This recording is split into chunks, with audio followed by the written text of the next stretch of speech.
કે તમને ફરીથી ટિકિટ આપવી પડી પાર્ટીએ?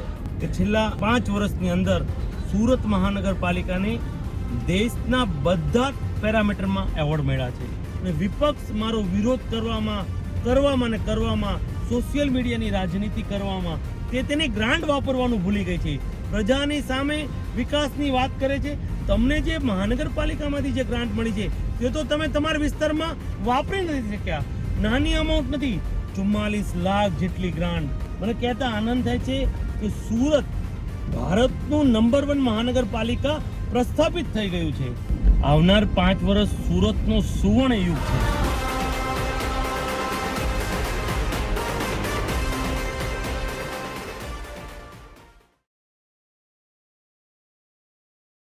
નમસ્કાર, આમને તમે ઓળખતા છો. 2.5 વર્ષ સુધી સુરતના પ્રથમ નાગરિક મેયર તરીકે એમને સેવા આપી છે દક્ષેશભાઈ માવાની.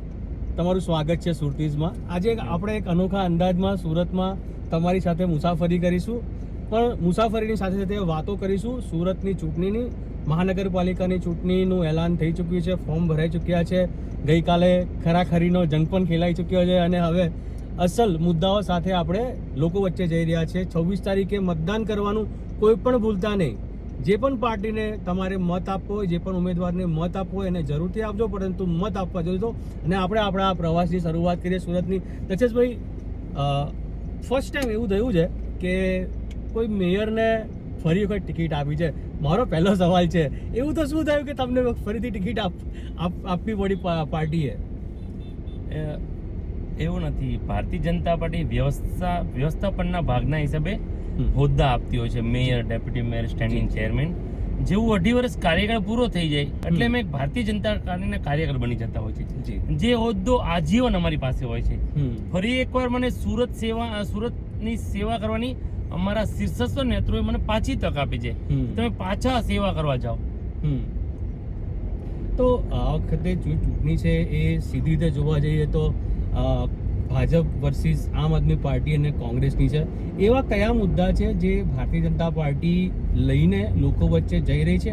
આજે એનું એલાન પણ કરવામાં આવ્યું છે, પરંતુ એવા કયા મુદ્દા છે જે મહત્વના રહેશે લોકો વચ્ચે જવા માટે? હું તમને વાત કરું તો અમારા 5 વર્ષના કાર્યકાળની, આમ તો 30 વર્ષનું ભારતીય જનતા પાર્ટીનું શાસન છે. છેલ્લા 5 વર્ષમાં સુરત એટલે 1995માં ભારતીય જનતા પાર્ટીનું શાસનનું બીજ રોપાણું છે અને 30 વર્ષના અંતે એક વટવૃક્ષ થઈ ગયું છે. આપ પણ સાક્ષી હતા કે છેલ્લા 5 વર્ષની અંદર સુરત મહાનગરપાલિકાને દેશના બધા પેરામીટરમાં એવોર્ડ મળ્યા છે.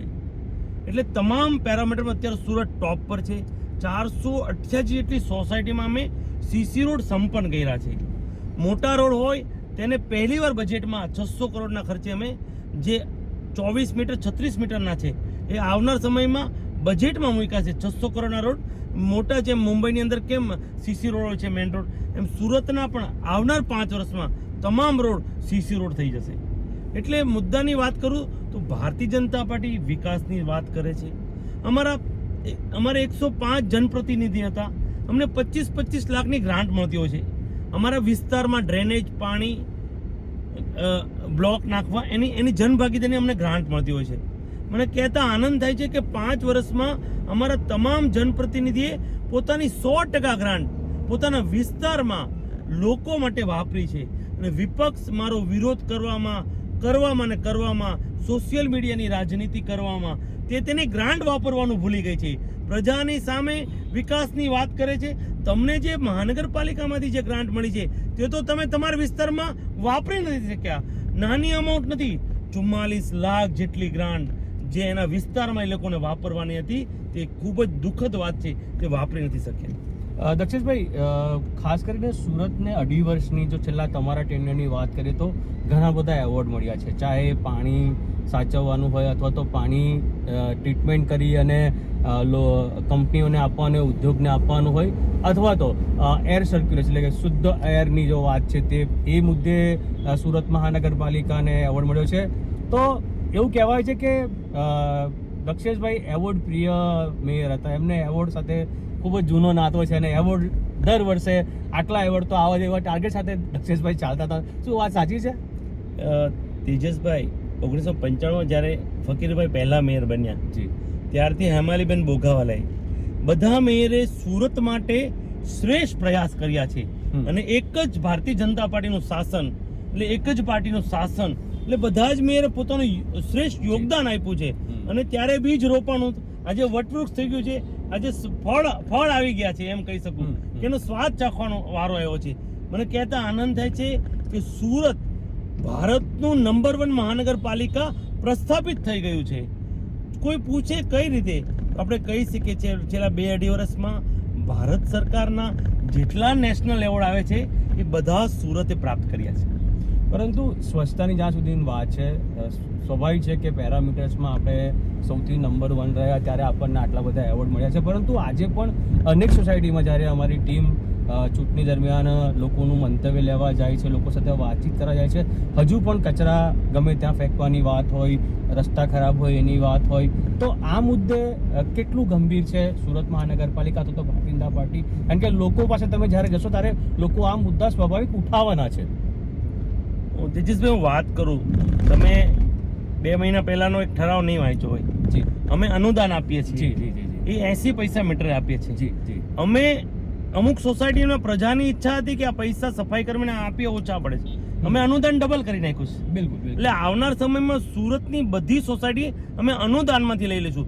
એનાથી શું ફાયદો થશે કે સોસાયટીના પ્રમુખ, સોસાયટી વાસીઓ પોતાનું મોનિટરિંગ કરી શકશે. એ ચેક સોસાયટીના ખાતામાં જશે અને એ સફાઈ કર્મી પોતે હાયર કરશે અને પોતે પોતાની સોસાયટી, જેમ આપણા ઘરે કેમ કામવાળી આવે અને આખું મોનિટરિંગ આપણા ઘરમાં આપણા વાઈફ, આપણા મમ્મી કરતા હોય છે, એમ સોસાયટીનું મોનિટરિંગ આવનાર સમયમાં સોસાયટીના પ્રમુખ અને સોસાયટી વાસી કરશે. કારણ કે જે અમાઉન્ટ હતી અમે અનુદાનની અમાઉન્ટ ડબલ કરી દીધી છે. એટલે જે કઈ સફાઈ કર્મી તમે રાખવા પડે તો તમારે અમે સોસાયટીને એક પણ રૂપિયો હવે આવનાર સમયમાં કાઢવા નહીં પડશે. એટલે સ્વચ્છતામાં અમે કંઈ ને કંઈ નવું કરી રહ્યા છીએ. ખાસ કરીને મેટ્રો પણ શરૂ થવા જઈ રહી છે અને એનું જે નોર્મલ ટ્રાયલ છે એ પણ શરૂ થઈ ગયું છે.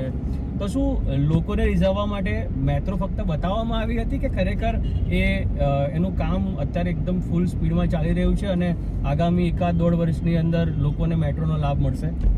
ટ્રાયલ તો એના પેરામીટરના હિસાબે કરતા હોય છે. આપણે તો ભાગ્યશાળી છે કે આદરણીય પ્રધાનમંત્રી શ્રી 2014માં વડાપ્રધાન બન્યા અને આ 12,000 કરોડની ગિફ્ટ મોદી સાહેબે આપી છે અને એ 1-1.5 વર્ષમાં શરૂ થવાની છે. એટલે સુરતીઓ તો ભાગ્યશાળી કહેવાય કે આટલા વર્ષો સુધી સુરતે મેટ્રો ટ્રેનની રાહ જોવી પડતી. પ્રધાનમંત્રી શ્રી જ્યારે આવ્યા અને સુરતને આ મોટી ગિફ્ટ આપી છે. દક્ષેશભાઈ, સુરતના એવા કયા પ્રશ્નો છે જે તમને લાગે છે કે ના ખરેખર આ પ્રશ્નોનું નિરાકરણ આવનારા 4 થી 5 વર્ષની અંદર કે તમારે લાવવું જોઈએ, અથવા તો એ મહત્વનું છે જેના કારણે સુરતની જે પ્રગતિ છે તેમાં કોઈ પણ પ્રકારની અડચણ ના આવે, કોઈ પણ પ્રકારની રૂકાવટ ના આવે? તેજસભાઈ, હું વાત કરું તો આવનાર 5 વર્ષ સુરતનો સુવર્ણ યુગ છે. કારણ કે જેટલા પ્રોજેક્ટ અત્યારે ચાલી રહ્યા છે કે આ 5 વર્ષમાં મેટ્રો સ્ટેન્ડનું ઇનોગ્રેશન થઈ જશે. હમણાં મુખ્યમંત્રીશ્રીએ 480 કરોડ આપણા રિંગ રોડ માટે ફાળવી દીધા છે. એટલે 24 મહિનામાં અમે 4 ટેન્ડર અપલોડ કરી દીધા છે. 4 ટેન્ડર કરી આ 480 કરોડનો 2 વર્ષમાં આપણો રિંગ રોડ કમ્પ્લીટ થઈ જશે. હું તમને મેટ્રો ટ્રેનની વાત કરું, પછી આપણું મલ્ટી મોડલ હબ, દેશનું પહેલું મલ્ટી મોડલ હબ છે. એમાં 60 જેટલા તો એસ્કેલેટર છે, 36 લિફ્ટ છે. આ દેશનું જો યુરોપમાં જે મલ્ટી મોડલ હબ છે તે રીતે દેશનું પહેલું મલ્ટી મોડલ જો હબ બનતું હોય આ સુરતમાં બની રહ્યું છે. તમે વિચાર કરો, બીઆરટીએસની બસ પણ તમને અંદર મળી રહેશે, સિટી બસ લિંકની બસ પણ તમને અંદર મળી રહેશે, મેટ્રો સ્ટેશનનું પણ અંદર છે, તમારે બહાર જવું તો રેલવે સ્ટેશન પણ અંદર છે, તમામ પાર્કિંગ પણ અંદર છે, ગુજરાત સરકારની બસ તેનું સ્ટેશન પણ અંદર છે. એટલે આવનાર સમયમાં આ મલ્ટી મોડલ હબનું પણ લોકાર્પણ થઈ જશે. અત્યારે જે તાપી ભવન આપણું છે એમાં આપણે ટ્રાફિક અનુભવીએ છીએ, પણ વિશ્વમાં 28 માળનું મહાનગરપાલિકાનું બિલ્ડિંગ વિશ્વમાં કોઈ મહાનગરપાલિકાનું નથી. એનું પણ 2-2.5 વર્ષમાં લોકાર્પણ થઈ જશે. અને આપણું બેરેજ જે પ્રમાણે 10 વર્ષ પહેલા આપણી પોપ્યુલેશન 40 લાખની હતી, 10 વર્ષ પછી આપણી પોપ્યુલેશન 80 લાખની થઈ જાય. બિલકુલ. આવનાર સમયમાં જે પ્રમાણે બુલેટ ટ્રેન, મેટ્રો, એટલે મુંબઈ પછી ફાસ્ટેસ્ટ કનેક્ટિવિટી સિટી કોઈ બનશે તો સુરત બનશે. કારણ કે દિલ્હી મુંબઈ કોરિડોર સુરતમાંથી જાય છે, મેટ્રો ટ્રેન સુરતમાંથી જાય છે, આપણું પોર્ટ ડેવલપ થઈ રહ્યું છે અને અત્યારે 48 જેટલી ફ્લાઇટ અપડાઉન કરે છે. આવનાર 2-3 વર્ષમાં તે આંકડો ડબલ થઈ જવાનો છે. એટલે હું કહી શકું કે જે પ્રમાણે મહાનગરપાલિકાનો ગ્રોથ છે, આવનાર સમયમાં મુંબઈ પછીનું ફાસ્ટેસ્ટ કનેક્ટેડ સિટી તરીકે પણ આપણે ઓળખાશું. દક્ષેશભાઈ, ખાસ તમે જે વાત કરી કે આટલો બધો વિકાસ થયો છે, મુદ્દાઓની વાત તમે કરી, પરંતુ હું જે હમણાં છેલ્લા 2-3 દિવસની અંદર બીજી બધી પાર્ટીઓએ પણ પોતાનો મેનિફેસ્ટો અને પોતાનો ઢંઢેરો જાહેર કર્યો છે. એમાં એ લોકોએ ખાસ કરીને પ્રોપર્ટી ટેક્સની અંદર, કોમર્શિયલ ટેક્સની અંદર અને બીજા બધા જે ટેક્સીસ છે એમાં 50% સુધી રાહતની વાત કરી છે. તો શું આ જે રાહત છે એ ખરેખર લોકોને મળશે કે ફક્ત આ એક ગોલગપ્પા જેવી વાત છે કે ભાઈ આવું કહેવામાં આવ્યું છે, અમે આટલી રિબેટ આપીશું, પણ એ શક્ય છે ખરું? તમને અનુભવ છે, તમે 2.5 વર્ષ મેયર તરીકે શાસન કર્યું છે, આપણું બજેટ જે 5,000 કરોડથી આજે 10,000 કરોડની ઉપર ગયું છે, શું આ શક્ય છે ખરું? તેજસભાઈ, સત્તામાં તો એ લોકો આવવા નથી, ખોટા વાયદા આપવામાં શું જાય છે? ભારતીય જનતા પાર્ટી 5 વર્ષના પીરિયડના પેરામીટર નક્કી નથી કરતી. આદરણીય પ્રધાનમંત્રી કોઈ પણ પ્રોજેક્ટ લાવે, 15 વર્ષ, 20 વર્ષ, 2047 નું વિકસિત ભારત, એમ ભારત સરકારમાં ઇકોનોમિક ડેવલપ પ્લાન મોદી સાહેબે 4 સિટી સિલેક્ટ કર્યા, એમાં સુરતને પણ સિલેક્ટ કર્યું છે કે આપણું ભરૂચથી લઈને વાપી લગીન ઇકોનોમિક પ્લાન જે લોન્ચ કર્યો છે એનું એપી સેન્ટર સુરત છે. એટલે 5 વર્ષના કાર્યક્રમ ડિક્લેર નથી કરતી, એ આવનાર 20-25 વર્ષનું આયોજન કરે છે. હું તમને વાત કરું ખાલી બેરેજની. અમને ખબર છે કે આવનાર સમયમાં સુરતની વસ્તી 1.5 કરોડ 2 કરોડ થવાની છે. 50 વર્ષનું પાણીનું આયોજન કોઈ વિશ્વમાં કોઈ મહાનગરપાલિકાએ કર્યું હોય તો સુરત મહાનગરપાલિકાનું આદરણીય પ્રધાનમંત્રીશ્રીના કર કલમોથી કરી દીધું છે. જે પ્રમાણે પોપ્યુલેશન વધી રહ્યું છે તે 5 વર્ષનું મહાનગરપાલિકા આયોજન નથી કરતી, એ આવનાર 20-25 વર્ષનું ધ્યાનમાં રાખીને તમામ આયોજન કરતી હોય છે. પણ હજુ ઘણા મુદ્દા એવા છે જ્યાં સુરત મહાનગરપાલિકાએ ઘણું બધું કરવાનું છે. ખાસ કરીને જે પીવાના જે પાણીના સમસ્યા છે, ઘણા વિસ્તારોની અંદર આજે પણ ડોળું પાણી, ગંદુ પાણી અથવા તો મિલાવટવાળું પાણી આવે છે, પ્રોપર પાણી મળતું નથી. તો એ દિશામાં, કારણ કે લોકો એના પર સૌથી વધારે કોર્પોરેશન પર ધ્યાન રાખતી હોય છે કે ભાઈ આ વસ્તુ અમને એ નીડ વસ્તુ છે. તો એ દિશામાં શું મહાનગરપાલિકા વિચારે છે કે જે સમસ્યા છે લોકોની એ કેવી રીતે ઉકેલ લાવી શકશે?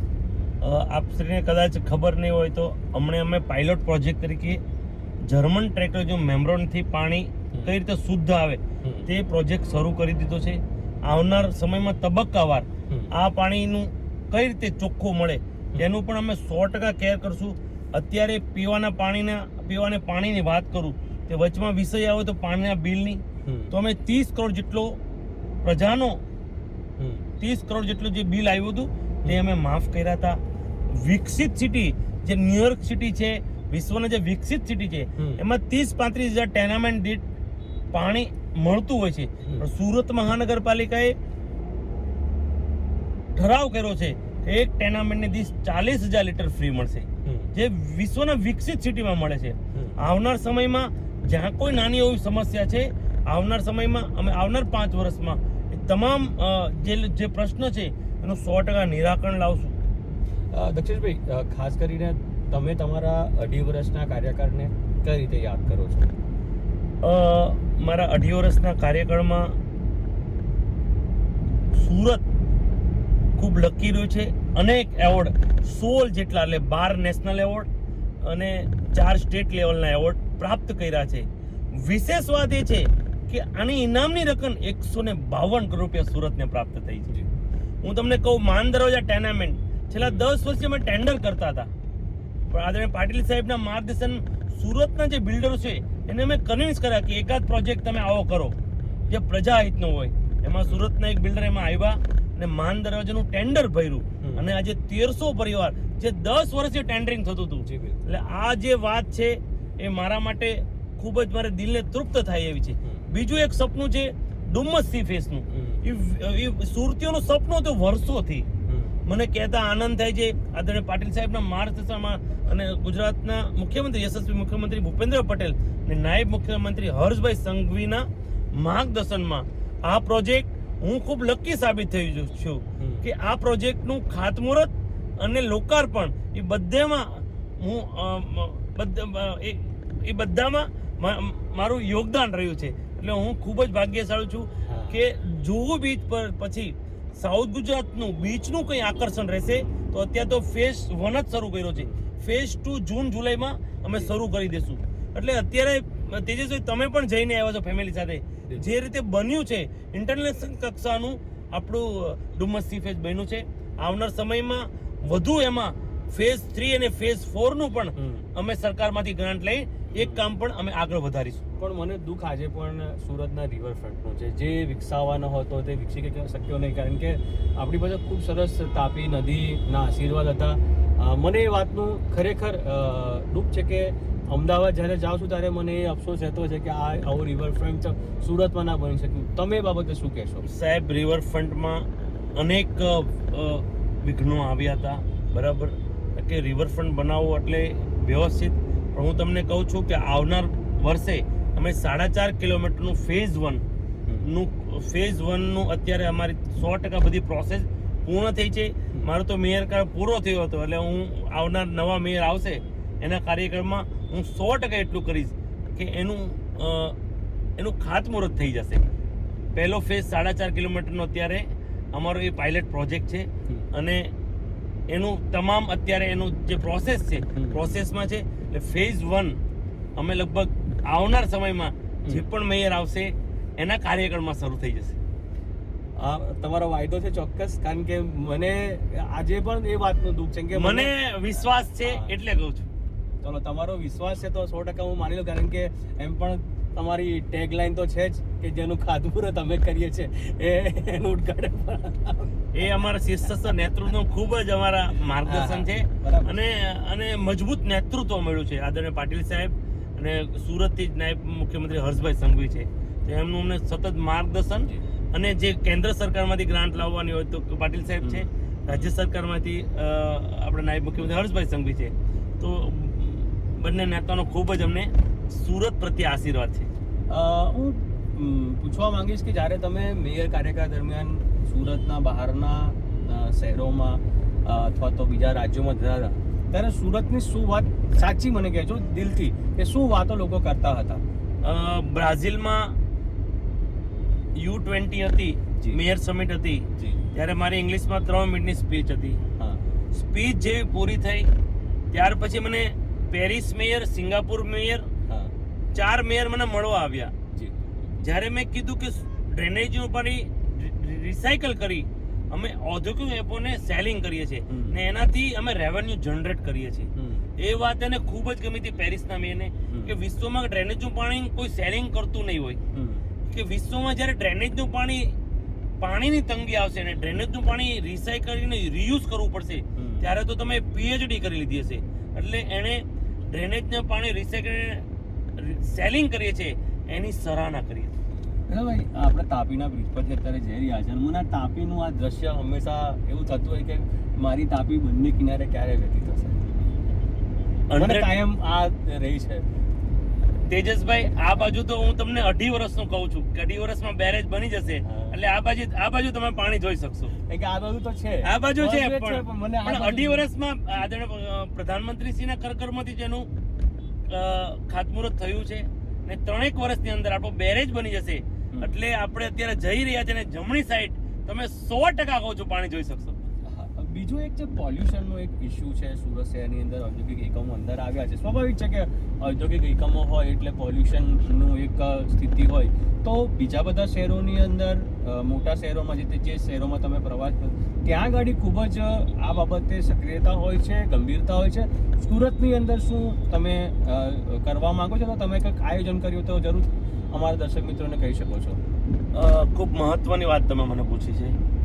આવનાર સમયમાં અત્યારે EOI પણ અમે બહાર પાડી દીધી હતી અમે જ્યારે જતા હતા ત્યારે કે જે કચરામાંથી સ્ટીમ બનાવવામાં આવશે અને સ્ટીમ પાઇપ દ્વારા જાપાનની કંપની સાથે સુરતની કંપની સાથે કોલેબોરેશન કર્યું છે અને એ કચરો અમારે એને 100% કચરો આપી દો, એમાંથી લોકો સ્ટીમ પેદા કરશે અને એ સ્ટીમથી ડાઇંગ હાઉસમાં આવશે. એટલે જે કોલસો આપણે સુરતમાં આવી રહ્યો છે એક કોલસાનો વિકલ્પ તરીકે એ લોકો આ સ્ટીમ વાપરશે. એટલે આવનાર સમયમાં લગભગ EOI અમે બહાર પાડી દીધું છે. ત્યારે કે અમારી નવી ટર્મ શરૂ થશે તો કદાચ એને કામની પણ સોંપણી થઈ જશે. એટલે 2-3 વર્ષમાં એ જાપાનની કંપની સાથે આંધ્રપ્રદેશમાં તો આ રીતે સ્ટીમ એ લોકો કરે જ છે, પણ સુરત ગુજરાતમાં પહેલી વાર સુરત અને અમદાવાદમાં બંને જગ્યાએ એ લોકો આ પ્લાન્ટ નાખવાના છે. એમાં સુરત મહાનગરપાલિકાએ એની તમામ મંજૂરી અને એનું ટેન્ડરિંગ એટલે EOI બહાર પાડી દીધી છે. એટલે લગભગ 1-8 મહિનાની અંદર આ પ્રોસેસ પૂર્ણ થશે. એટલે 2 વર્ષ એને પ્રોજેક્ટ નાખતા થશે. એટલે અમારે અત્યારે તો 1000 ટન એ લોકોએ કચરો માંગ્યો છે. સુરતનું જે અત્યારે આવક છે કચરાની એ 2500 થી 3000 ટનની આવક છે. તો 1000 ટન તો એ લોકો લઈ લેશે. એટલે જે કોલસાનું પ્રદૂષણ છે આવનાર સમયમાં બીજો પ્રોજેક્ટ પણ એ લોકો નાખશે. એટલે આવનાર સમયમાં જે કોલસો સુરતમાં આવી રહ્યો છે એનાથી જે વાયુ પ્રદૂષણ થાય છે એ આવનાર સમયમાં ઓછું થશે. કચરાની વાત કરી અને પ્રદૂષણની વાત કરી તો હમણાં આપને ખ્યાલ હોય તો જે આપણું ડમ્પિંગ સાઇટ છે ત્યાં આગળ 3 વખત આગ લાગવાની ઘટના બની અને ઘણા બધા એના એ મુદ્દે વહાપો પણ થયો. લોકોએ પોતાની અલગ અલગ રીતે વાત કરી. આ સમસ્યાને તમે કેટલી ગંભીરતાથી જોયો? કારણ કે ત્યાં આગળ ડાયમંડ સિટી આપણે બનાવવા જઈ રહ્યા છે.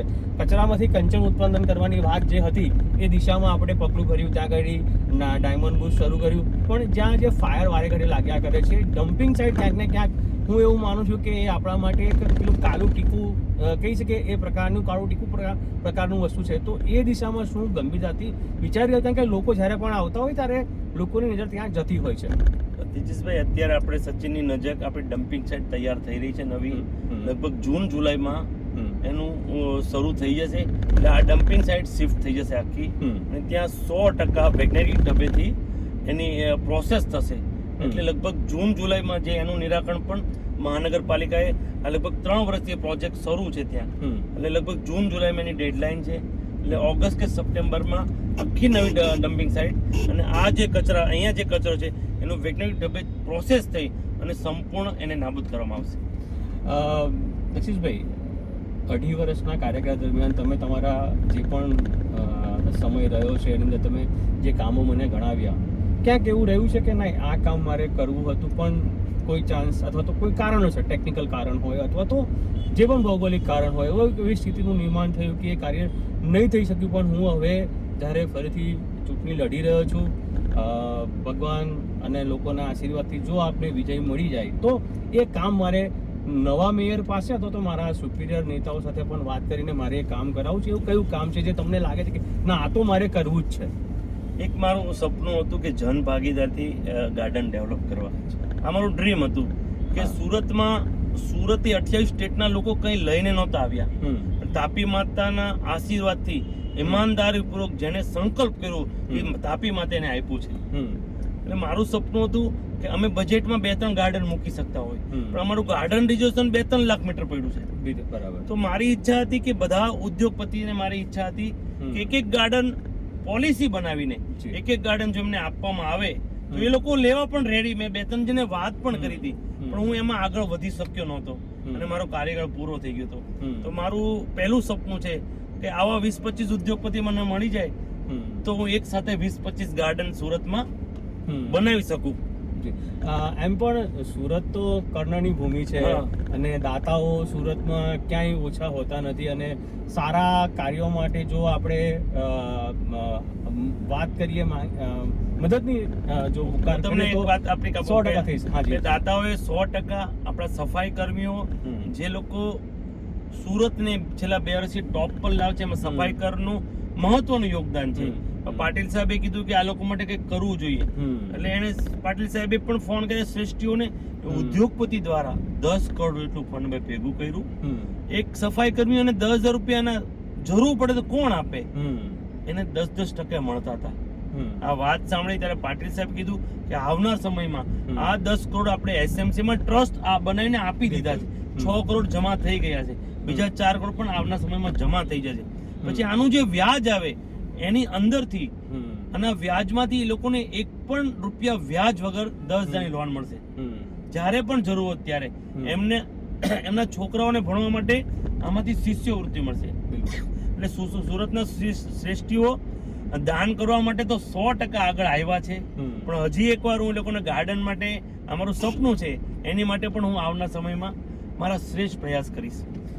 દક્ષેશભાઈ, જે રીતે તમે આખી વાત કરી, આપણે લગભગ અડધો કલાક જેટલું સમગ્ર મુદ્દે વાત કરી.